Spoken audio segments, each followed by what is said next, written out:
Welcome to divine living centre. Telugu stories for life. మనుషుల్లో 3 రకాల మనుషులు ఉంటారు. ఒకరు నిరంతరం భవిష్యత్తు గురించి కలలు కంటూనే ఉంటారు. వీరు కలలోనే జీవిస్తారు. రెండవ రకం వాళ్ళు గతం గురించి, గతంలో జరిగిపోయినటువంటి నష్టాల గురించి, గతంలో సంభవించినటువంటి ఓటముల గురించి చింతిస్తూనే ఉంటారు. వీళ్ళెప్పుడూ కూడా గతంలోనే ఉంటారు. మూడవ రకం వర్తమానంలో ఏ పని దొరికితే ఆ పని చేసుకుంటూ అలా ఉండిపోతూ ఉంటారు. జీవితంలో గెలవాలంటే మనం ఈ 3 కోవలకి కూడా చెంది ఉండకూడదు. ఎందుకంటే ఈ ముగ్గురు కూడా జీవితంలో పై స్థాయికి వెళ్ళలేరు. 4వ రకం కొంతమంది ఉంటారు. వీరేంటంటే గతంలో గెలుపు రాని, ఓటమి రాని, వాటి నుంచి పాఠం నేర్చుకుంటారు. మన గతం కంటే గొప్ప గురువు ఇంకెవరూ ఉండరు. ఆ పాఠాల నుంచి భవిష్యత్తు ప్రణాళికల్ని నిర్మించుకుంటారు. భవిష్యత్తులో ఎక్కడికి నడవాలో, ఏ గమ్యానికి చేరుకోవాలో ఒక లక్ష్యాన్ని పెట్టుకొని గతంలో నేర్చుకున్నటువంటి పాఠాల ద్వారా భవిష్యత్తు తాలూకు లక్ష్యాల ప్రేరణతో వర్తమానంలో చాలా గొప్పగా పనిచేస్తూ ఉంటారు. ఈ కోవకు చెందిన వారి గురించే ఈరోజు మనమంతా, ప్రపంచమంతా కూడా మాట్లాడుకుంటూ ఉంటుంది. ఈ వీడియో ముఖ్యంగా మీకు ఏం తెలియజేస్తుందంటే, నిరంతరం జీవితంలో జరిగిపోయినటువంటి చెడు సంఘటనల గురించి, ఓటముల గురించి చింతిస్తూ, ఆలోచిస్తూ చాలామంది కుళ్ళిపోతూ ఉంటారు. మరి ఈ నెగటివిటీ నుంచి ఏ విధంగా మనం బయటపడాలి, ఈ విషయం గురించి తెలుసుకుందాం. ఈ యొక్క నిరంతరం గతంలో జీవిస్తూ గతం తాలూకు ఆలోచనలతో సమసిపోయే ఒక వ్యక్తి ఉన్నాడండి. ఆ వ్యక్తి జీవితం నిండా వైఫల్యాలే, సమస్యలే, చెడు సంఘటనలే, చాలా దుర్భరమైన జీవితాన్ని గడుపుతూ ఉన్నాడు. ఆ వ్యక్తి తన జీవితాన్ని బాగుపరుచుకోవాలని, ఏ విధంగా బాగుపడుతుందో తెలియక చాలా రోజుల నుంచి వెయిట్ చేస్తున్నాడు. అదే సమయంలో ఆ ఊరికి ఒక గొప్ప గురువు గారు వచ్చారు. ఆయన చాలా మహిమాన్వితమైనటువంటి వ్యక్తి, గొప్ప తపోసంపన్నుడు. ఊరందరూ కూడా ఆ గురువుగారి దగ్గరికి వెళ్ళి ఆయన ఆశీస్సులు తీసుకొని తమ యొక్క సమస్యలు చెప్పి పరిష్కారాల గురించి అందరూ తండోపతండాలుగా వెళ్తున్నారు. మరి ఈ వ్యక్తికి కూడా ఆ గురువు గారిని కలిసి తన జీవితం బాగుపడుతుందో లేదో తెలుసుకోవాలనుకున్నాడు. మరి గురువు దగ్గరికి వెళ్ళినప్పుడు ఏదైనా సరే గురుదక్షిణ ఇవ్వాలి, ఒక పండు ఫలము. పాపం తన దగ్గర డబ్బు లేదు. ఇంట్లో వెతికితే ఒక యాపిల్ పండు మాత్రం కనిపించింది. సరే, ఆ ఒక్కదాన్ని తీసుకొని సంచిలో పెట్టుకొని బయలుదేరాడు.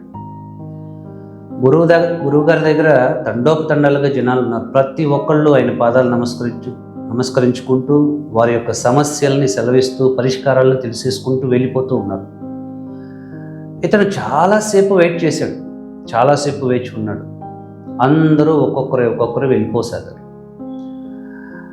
మరి మనం ఇలాగే గుంపు వెనకాల నిలబడుకుని ఉంటే ఈరోజు రాత్రి అయిపోతుంది అని చెప్పి చొరవ తీసుకుని అందరినీ దొబ్బుకుంటూ, తోసుకుంటూ ముందుకు వెళ్ళాడు. నమస్తే అండి గురువు గారు, నేను మిమ్మల్ని కలవడానికి వచ్చాను అన్నాడు. ఆయన అతని వంక ప్రశ్నార్థకంగా చూసి, ఏమయ్యా, ఇంతమంది నీకంటే ముందుగా వచ్చిన వారు ఉన్నారు, నువ్వు ఏదైనా నాతో చెప్పాలనుకుంటే నువ్వు తర్వాత నీ వంతు వచ్చినప్పుడు చెప్పు అన్నాడు. సరే, చేతిలో ఉన్న ఆపిల్ పండు తీసి గురువు గారికి ఇద్దామనుకున్నాడు. ఆయన, నువ్వు ఒక పని చేయి, అక్కడ నిలబడుకొని నీ అరచేతిలో ఆపిల్ పండు పెట్టుకుని చేయి చాచుకుని ఇలా నిలబడు, నీ వంతు వచ్చినప్పుడు పిలుస్తాను అన్నాడు.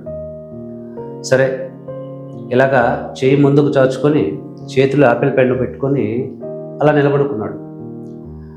10 నిమిషాలు అయింది, అరగంట అయింది, గంట సేపు అయిపోయింది. అతని చెయ్యి బాగా లాగేస్తుంది, చాలా నొప్పి పెట్టిపోతుంది. అతను ఇంకా సహించలేకపోతున్నాడు. ఎంతసేపు అలా నిలబడుకోవాలి? అందరూ ఒక్కొక్కరే వెళ్ళిపోతూ జనం పలచబడిపోయారు. ఇక ఆ వ్యక్తి తాళలేకపోయాడు. టకాని చేతిలో ఉన్నటువంటి పన్నును పడేసి అలాగా భుజాలు నొక్కుంటూ నిలబడిపోయాడు. సరే, అందరూ వెళ్ళిపోయారు. ఈ వ్యక్తి ఒక్కడే నిలబడుకున్నాడు. గురువుగారు అతన్ని పిలిచారు. నాయనా, నీ సమస్య ఏంటో ఇప్పుడు చెప్పు. గురువుగారు, నేను నా జీవితంలో అనేక రకాల చెడు సంఘటనలు జరిగాయి, చాలా నష్టాలు సంభవించాయి, ఉద్యోగం పోయింది, నేను అసలు గెలవడం అంటూ సాధ్యం కాకుండా అయిపోయింది. నిరంతరం గతంలో జరిగినటువంటి చెడు సంఘటనలు తలుచుకుంటూ నా మనసు పిచ్చెక్కిపోతుంది. దయచేసి దీని నుంచి శాంతి పొందే మార్గాన్ని నాకు తెలియజేయండి అన్నాడు. గురువుగారు అతని ముఖాన్ని బాగా తెరిపారో చూసి, నాయనా, నువ్వు తెచ్చినటువంటి యాపిల్ పండు బరువు ఎంత? 100 గ్రాములండి. మరి 100 గ్రాముల యాపిల్ పండును చేతిలో పట్టుకుని నిలబడుకున్నావు. ఒక 10 నిమిషాల తర్వాత దాని బరువు ఎంత? గంట తర్వాత దాని బరువు ఎంత అని అడిగాడు గురువుగారు. మొదట్లో 100 గ్రాములే ఉండిందండి, కానీ దాన్ని చేయి చాచుకొని నిలబడ్డాను కదా, అలా దాన్ని మోస్తున్న కొద్దీ అది బరువు పెరిగిపోయింది. దాదాపు 2 కేజీల పైన బరువుగా అనిపించింది. అందుకే నేను దాన్ని తలలేక కింద పడేశాను అన్నాడు. గురువుగారు ఒకసారి నవ్వి అతని కళ్ళల్లోకి చూస్తూ చెప్పారు, సమస్యను మోసే కొద్దీ అది బరువైపోతూనే ఉంటుంది. నీ జీవితాన్ని ముందుకెళ్ళనీయకుండా చేస్తుంది. నువ్వు శిఖరాన్ని అధిరోహించాలనుకుంటే నీ సంచిలో అన్నీ కూడా చెత్తా చెదారం బండరాలను వేసుకుని బరువు మోసుకుంటూ వెళ్తే కనుక నువ్వు ఎప్పటికీ శిఖరాన్ని అధిరోహించలేవు. ఎవడైతే తన సంచిలో ఉన్నటువంటి ప్రతి బరువును తగ్గించేసుకుంటూ వదిలేసుకుంటూ శిఖరం వైపు నడుస్తాడో వాడే శిఖరాన్ని చేరుకుంటాడు. నువ్వు నిరంతరం నీ సమస్యలను, జరిగిపోయినటువంటి సమస్యలను నీ మెదడులో, నీ మనస్సులో మోస్తూనే ఉన్నావు. ప్రతిసారి జీవితంలో వెనక జరిగిపోయినటువంటి సంఘటనలనే చూస్తున్నావు. ప్రతిసారి వెనక్కే చూసుకుంటూ ఉన్నావు. నాయనా, ఒక అద్భుతమైనటువంటి మాట చెప్తాను. ఎవడైతే నిరంతరం వెనక్కే చూస్తూ ఉంటాడో వాడికి ముందుకు వెళ్ళే దారి కనిపించదు. కాబట్టి నువ్వు జీవితంలో ముందుకు వెళ్ళాలనుకుంటే నువ్వు ఆపిల్ పండును కింద పడేసినట్టుగా, వదిలేసినట్టుగా నీ సమస్యలు నీ మనసులో నుంచి డిలీట్ చేసి వదిలేయి. ఎందుకంటే సమస్యలను మోయడం అనేది ఒక అర్థం లేనటువంటి ప్రక్రియ. నీ జీవితం ఎప్పుడో పాడైపోయింది, నీకు నష్టం జరిగిపోయింది. మరి నువ్వు దీన్ని ఎలా సాల్వ్ చేసుకుంటావు? ఎలా పరిష్కరించుకుంటావు? నువ్వు అలా గతంలోకి వెళ్ళిపోయి చెడిపోయినటువంటి సంఘటనలన్నింటినీ, నీకు నష్టాన్ని కలిగించినటువంటి సంఘటనలన్నింటినీ నువ్వు మార్చివేయగలుగుతావా? నీకు అవకాశమే లేదు. పోనీ భవిష్యత్తులోకి వెళ్ళిపోయి ఒక అద్భుతమైనటువంటి జీవితాన్ని నువ్వు నిర్మించుకోగలుగుతావా? ఇది కూడా చేయలేవు. నువ్వు చేయాల్సింది ఒక్కటే, నువ్వు మోస్తున్నటువంటి నీ గతాన్ని విసర్జించు. ఈరోజే పుట్టాననుకో, ఈరోజే నీ జీవితం ప్రారంభమైందనుకో, నీ ఓటముల గురించి మర్చిపో. నువ్వు వెనక్కి వెళ్ళి గతంలోకి వెళ్ళి ఏమీ కూడా మార్చలేని దాని గురించి ఆవగింజంతో కూడా ఆలోచించకూడదు. మరొక అద్భుతమైనటువంటి మాట చెప్తాను నీకు. నువ్వు కంట్రోల్ చేయలేని దాన్ని ఎప్పటికీ దాని గురించి ఆలోచించకూడదు. ఏ సంఘటన అయితే, ఏ సమస్య అయితే నీ నియంత్రణలో లేదో దాని గురించి ఎప్పటికీ ఆలోచించొద్దు. ఇదే ఒక విజేతకు ఉండాల్సినటువంటి లక్షణం. నువ్వు ఎందుకు ఓడిపోయావో ఆ ఓటమి గురించి కాకుండా, మరి ఆ ఓటమి నేర్పించినటువంటి పాఠం నేర్చుకో. భవిష్యత్తులో ముందుకు వెళ్ళాలి, ముందుకు నడవాలి అని నువ్వు అనుకుంటే నీకు ఏ వైపుగా నడవాలో, ఎక్కడికి చేరుకోవాలో తెలిసి ఉండాలి. నీకు ఒక లక్ష్యం అంటూ లేదు. మరి లక్ష్యం లేనప్పుడు ఒకటి నీ గతాన్ని బరువుగా మోస్తూ ఉంటావు, లేదా అనవసరమైనటువంటి వాటికి నీ సమయాన్ని వెచ్చిస్తూ ఉంటావు. నీ సమస్త శక్తులు కూడా ఎందుకు పనికి రాకుండా పోతాయి. ఎవరికైతే నేను ఏ వైపుగా వెళ్ళాలి, ఎక్కడికి చేరుకోవాలనేటువంటి ఒక జీవిత లక్ష్యం ఉంటుందో వాళ్ళు మాత్రమే ఈ వర్తమానంలో తప్పకుండా తమ సమస్త శక్తులను కూడా భవిష్యత్తు కోసం ఉపయోగించుకోగలుగుతారు. ఎవరికైతే లక్ష్యం లేదో, ఏం చెయ్యాలో తెలియక, ఏ పనికి తమ శక్తిని ఉపయోగించాలో తెలియక నిరంతరం సమయాన్ని వృధా చేస్తూ ఉంటారు.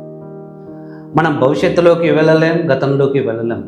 కేవలం మనం వర్తమానంలో మన సమయాన్ని దేనికి వెచ్చిస్తున్నాం అన్నదాన్ని బట్టి మన భవిష్యత్తు కానీ గతం కానీ నిర్మాణం అవుతుంది.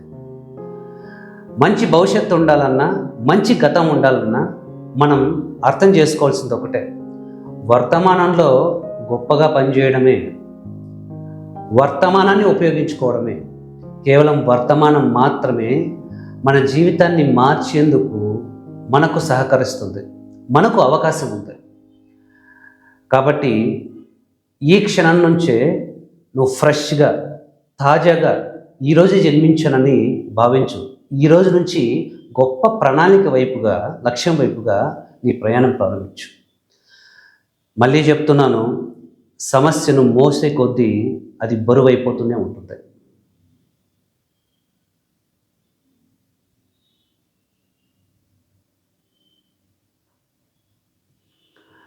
ఈ విధంగా గురువుగారు పరమాద్భుతమైనటువంటి సందేశం ఇచ్చాడు. ఆ వ్యక్తి మహాసంతృప్తిగా వెళుతూ మళ్ళీ తన జీవితంలో రేపటి నుంచి ఒక గొప్ప ఉషోదయం కోసం వేచి చూస్తూ ఆ రోజు పడుకొని నిద్రపోయాడు. నమస్తే.